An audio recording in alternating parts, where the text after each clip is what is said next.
Found myself smiling more. The moment you leave, I feel down again. I talk to myself on the floor just to feel less alone. 안녕하세요. 오늘은 미국의 독립기념일 인디펜던스 데이 줄라이 4th 10월 4일이고요. 제가 캘리포니아에 온 지 딱 1년째 된 날이기도 해요. 미국이랑 또 한국이랑 수의사의 다른 점이 뭐냐면 한국은 자기 스케줄에 따라서 쉴 수가 있어요. 내가 만약에 월요일부터 금요일까지 일을 하는 스케줄이다. 그러면은 월요일부터 금요일까지 공휴일이 있어도 쉬지 못하고 보통 대부분은 출근해야 돼요. 왜냐면 대부분의 병원이 24시간 365일 여는 병원이기 때문에. 근데 미국은 그렇지 않아요. 되게 좋은 점 중에 하나인데, 왜냐면 한국에 있을 때는 막 다 쉬는 날, 막 크리스마스, 현충일 막 이런 날도 출근을 해야 되거든요. 근데 일단 미국은 빨간 날은 다 쉴 수 있다는 거, 그게 또 장점 중에 하나고. 그래서 오늘 아침에 일어나서 지금 운동 갔다가, 그리고 릴리 한국에 살 때는 고양이가 있어서 백합이 고양이한테 되게 톡식하거든요. 그러니까 고양이한테 맛에 안 좋은 영향을 미칠 수가 있어서 한 번도 못 샀었는데, 미국 와서 이제 백합을 좀 하고 있고, 아사이볼을 만들어 먹으려고 해요. 그래서 아사이 트레이더조에서 산 거 지금 꽝꽝 얼려져 있고, 그리고 이거 베리 얼린 거랑 해가지고 아사이볼을 만들어 보겠습니다. 아사이볼이 엄청 이제 건강에도 좋고 그리고 되게 맛있거든요.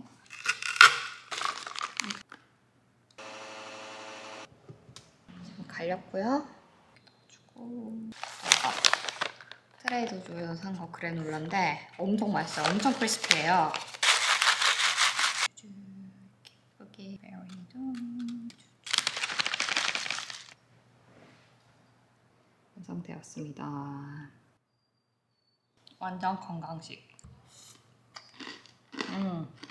그리고 제가 이제 밭을 가꾸고 있는데 이게 엄청 큰 게 지금 다 민트예요. 얘네가 다 민트고 지금 엄청 민트가 많고, 이 친구는 고수 잘 크고 있고, 상추는 토끼가 와서 거의 다 뜯어먹었고요. 토마토 엄청 크게 잘 자라고 있는데 또 엄청 잘 익고 있습니다. 아까 전에 아사이볼에 넣어먹은 것도 제가 수확한 딸기고요. 깻잎을 여러분, 미국은 깻잎이 비싸요. 그래가지고 깻잎을 키워서 먹어야 돼요. 고추 많이 컸다. 얘는 이제 한국 고추, 얘는 할라피뇨, 이 친구는 바질. 파도 제가 마트에서 파를 이렇게 사가지고 밑에 거를 심었더니 되게 잘 나요. 오늘은 이 민트를 가지치기를 좀 해보겠습니다. 너무 커가지고 다른 애들의 그거를 점령하고 있거든요. 의외로 민트가 모히또 말고는 어디에 써먹어야 되는지 모르겠어요. 그래가지고 좀 민트의 활용법을 아시는 분이 있다면 저한테 알려주세요. 저는 이제 가지치기를 하겠습니다. 집 근처에 있는 공원에서 산책을 하려고 지금 잠깐 나왔는데, 가족 단위로 나와가지고 피크닉 나온 것 같아요. 근데 이게 미국 사람들은 수영장에서 이렇게 노는 걸 되게 좋아하더라고요. 그래서 다들 지금 재밌게 놀고 있고, 여기는 지금 얼바인에 있는 노스 레이크 파크입니다.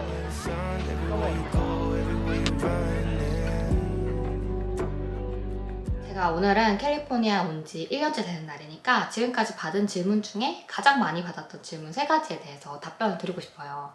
일단 첫 번째는 선생님 미국 가신 거 후회하지 않으세요? 미국 사는 거 어떠세요? 캘리포니아 사는 거 어떠세요? 살기 좋은가요? 이런 질문이었어요.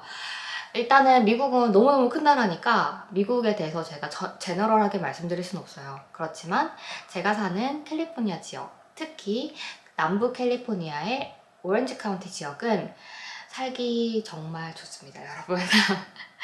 사실 오렌지 카운티는 LA와 차로 한두 시간 정도 떨어진 곳에 위치해 있고, 그리고 미국 내에서도 가장 물가가 비싸기도 하면서 치안이 좋고 그리고 안전하고 살기 좋은 동네로 손꼽히는 곳이에요. 특히 제가 사는 곳은 얼바인이라는 곳인데, 여러분들 아마 연예인들 자녀가 얼바인 유학 갔다 이런 얘기를 많이 들어보셨을 거예요.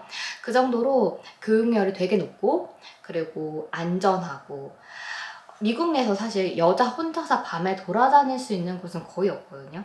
그런데 이제 얼바인은 혼자 밤에 돌아다녀도 조금 그렇게까지 막 위험하다고 느끼지는 않을 만큼 안전한 곳이기도 하고, 그리고 얼바인 이 도시 자체가 계획 도시예요.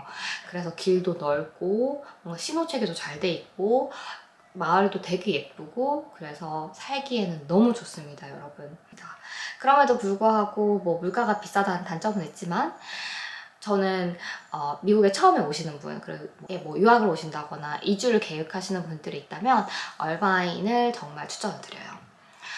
그리고 두 번째, 제가 정말 많이 들었던 질문. 미국 수의사 얼마 벌어요? 라는 질문이에요. 사실 이 질문도 제가 답변해 드리기가 어려운 부분은 미국 내 수의사라는 직군이 정말 다양하게 있거든요. 뭐 대동물을 하는 사람도 있고 소동물을 하는 사람도 있고 스페셜리스트도 있고 아니면 제너럴 하는 사람도 있고 그리고 뭐 파트타임을 하는 사람도 있고 풀타임을 하는 사람도 있고 너무너무 다양하기 때문에 얼마 번다 이렇게 말씀드리기는 어렵지만 일단 제가 경험해 본 바를 말씀을 드리자면 저는 캘리포니아 지역에서 일을 하는 수의사고 그 중에서도 처음 시작하는 수의사, 그러니까 제가 미국에서의 경험이 없잖아요. 그러니까 처음 시작하는 수의사의 연봉을 받고 있어요. 이 연봉은 13만 불이에요. 근데 13만 불이 한화로 계산하면 한 1억 6천 정도 되거든요. 근데 이 돈이 누군가한테는 되게 많다고 생각될 수도 있고 그렇지만 사실 캘리포니아 물가를 따지면 제가 스튜디오 원룸을 살 때도 월세를 3,000불 정도 냈거든요. 그러니까 월세를 거의 월급의 절반을 지출해야 되는 정도다 보니까 사실은 그렇게 많은 돈은 아니에요. 그런데 수의사로 살면서 제일 좋은 것 중에 하나가 일단 보호자들을 만날 때마다 너무너무 리스펙을 많이 해요. 그러니까 일단 닥터로서 인정을 해주고 그리고 생명을 살리는 직업으로서 인정을 해주고 그리고 얼마나 공부를 많이 했는지 그리고 얼마나 동물을 사랑하는지에 대해서 이미 미국인들은 그 리스펙트가 있어요. 그 이유는 한국처럼 고등학교를 졸업하고 나서 바로 수의대를 진학하는 구조가 아니라 학부 4년제를 보통 졸업을 하고 그 다음에 이제 수의대를 진학을 할 수가 있는데 수의대가 또 4년이거든요. 그러니까 최소 8년 정도의 공부를 해야 되고 그리고 학비도 어마어마하게 비싸요. 학비가 거의 1년에 한 우리나라 돈으로 6천만 원 이상이 되다 보니까 학자금도 많이 들고 그리고 일단 긴 시간을 쏟아내고 그 긴 시간 동안 정말 많은 노력을 들여서 공부를 해야 되는 직업이다 보니까 일단 너가 수의사라는 직업인 것만으로도 사람들이 이 존중을 하고 존경을 하는 그런 마음이 있어요. 또 미국에는 수의대가 많지가 않거든요. 그러니까 주가 50개인데 수의대는 사실 30몇 개의 주밖에 수의대가 없어요. 그러니까 수의사라는 직업 자체가 굉장히 소수의 인원들만 하는 직업이고 그래서 정말 제 주변의 수의사들을 보면은 제가 미주리에 있을 때도 그랬지만 여기에서 일하면서 만난 수의사들도 다들 그 마음에 동물을 사랑하는 그 마음과 그 열정이 너무너무 대단해요. 그래서 마음이 따뜻하신 분들도 많고 정말 좋으신 분들이 많거든요. 제가 지금까지 그런 분들만 운 좋게 만난 걸 수도 있는데 아무튼 그래서 저는 이 주변에 너무 좋은 사람들이 많이 둘러싸여져 있어서 미국에서 수의사라는 직업이 더 좋다고 생각을 합니다. 그리고 또 마지막으로 들었던 질문, 비자 어떻게 해결하셨나요? 라는 질문도 많이 받았어요. 저 같은 경우는 미국에서 이제 1년 정도 유학을 했으니까 그걸 하고 나면은 보통 이제 OPT 비자라고 해서 1년 동안 일을 할 수 있는 취업 비자를 받게 돼요. 보통은 졸업이 한 6개월 정도 남았을 때 면접을 봐서 병원을 컨택을 하고 그 병원에서 영주권을 스폰서를 받고 한 영주권이 스폰서 받고 되는 데까지 한 1년 반 정도 걸리니까 OPT가 끝나는 시간에 맞춰서 영주권이 나올 수 있는 구조가 한 몇 년 전까지는 그랬어요. 근데 요즘 같은 경우는 이게 노동청에서 딜레이가 너무너무 늦어져서 제가 넣은 지 1년 반이 됐는데 아직까지 1단계도 통과를 못했어요. 그러니까 이게 언제 나올지 모르죠. 이 영주권 프로세스라는 게 사실 그때 정권에 따라서도 굉장히 다르고 뭐 상황에 따라서 굉장히 많이 달라질 수 있는 부분이라서 제가 어떻게 확실하게 말씀 못 드리지만 저 같은 경우는 너무너무 딜레이가 심해져서 그냥 엎어버렸어요. 그냥 이렇게 회사에 얘기를 해가지고 저는 이제 더 이상 회사에서 영주권 스폰받지 않겠다라고 해서 엎어버리고 제가 다행히 파트타임으로 일을 하는 학교에서 풀타임으로 임용이 되어서 이제 거기서 취업 비자를 지원받게 돼서 다행히 저는 해결이 된 상황인데, 제 주변에 이제 영주권이 너무 많이 딜레이가 돼서 다시 한국으로 돌아가야 된다거나 비자를 유지하기 위해서 학교를 다닌다거나 이런 사람들도 꽤 있어요. 그런 부분에 있어서 조금 많이 생각을 해보셔야 되는 게, 미국에서 수입이 없이 학교를 다니면서 마냥 기다리기에는 사실 생활비도 많이 들고 물가도 비싸거든요. 그런데 한국에 만약 돌아가게 되면 그 영주권 프로세스가 더 길어질 수도 있어요. 그래서 이런 부분에 대해서는 조금 더 많이 생각을 하고 오시는 걸 추천드립니다. 아무튼 저는 오늘 이렇게 제가 겪어본 부분에 대해서만 말씀을 짤막하게 드렸고요. 오늘은 이제 인디펜던스 데이라서, 인디펜던스 데이에는 불꽃놀이를 하는 게 또 미국의 관례예요. 그래서 오늘은 비치 근처 해변가에 가가지고 불꽃놀이 볼 건데 그때 다시 업데이트 해드리도록 하겠습니다. 지금 시간은 한 7시 반 정도 됐고요. 불꽃놀이는 9시부터 시작하는데 지금 헌팅턴 비치로 왔거든요. 사람들이 너무 많고 완전 축제 분위기예요. 사람들이 다들 너무너무 신났어요. 은근히 춥네. 바람이 많이 불어서. 선셋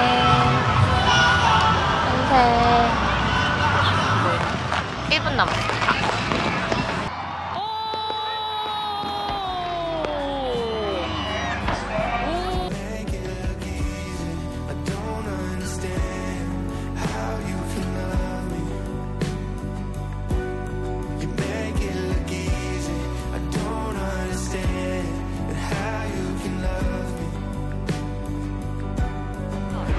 아직도 동네 곳곳에서 지금 폭죽이 터지고 있어요. 그래서 되게 시끄러운데 지금 주차장 걸어가는 중이에요. 아무튼 이렇게 오늘 저의 블로그를 마치고요. 봐주셔서 감사하고, 불꽃놀이 보러 가시는 분이 있다면 꼭 따뜻하게 입고 가시기를 추천드립니다. 그러면 저는 이렇게 오늘 블로그 마무리할게요. 안녕.